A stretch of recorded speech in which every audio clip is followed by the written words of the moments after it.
Hey, welcome back to keepsmilingenglish.com. In today's post, I'm going to explain to you 5 universal truths about modal verbs. Number 1. Modal verbs don't have tenses.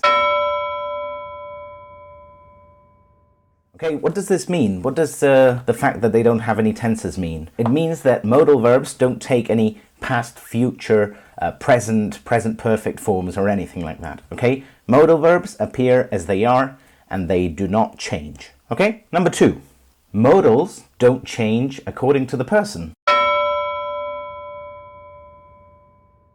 So, if we say I can, it's I can. And can never changes, even if you say you can or he can. We would never change it to the third person s. The modal verbs are special in this way as well.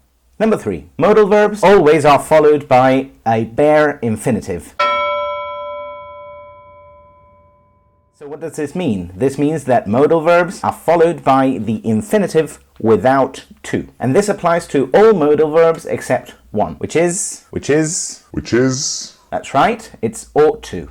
So we say, I should study harder. You should study harder. I must do my homework. But I ought to do my homework. I ought to study harder. Number 4, modals are always auxiliary verbs.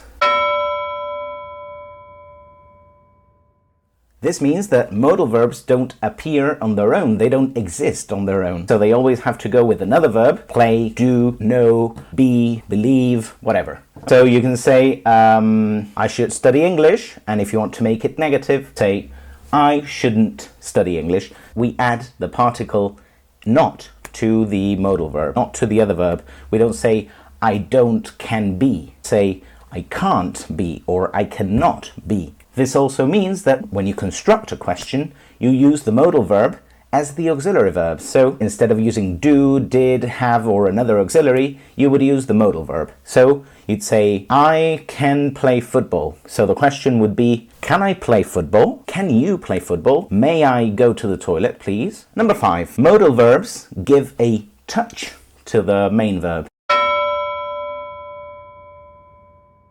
But what do we mean by touch? Modal verbs give a meaning to the main verb. So if you say, I play football, okay, you play football. But if you say, I can play football, it means that you have the ability to play football. Or, can I go to the toilet? It means that you're asking permission to go to the toilet. Or if you say, I study English, you're simply stating a fact. But if you say, I should study English, it means that it would be a good idea for you to study English. So I hope you've enjoyed these 5 tips. They are universal, they apply to all modal verbs, and I hope that from now on you stop having the main problems that intermediate level students usually have. Okay? I'll see you in the next video. Okay? In the meantime, don't forget to follow me on Facebook, Twitter, Pinterest, and Google+. And please keep smiling. Bye-bye.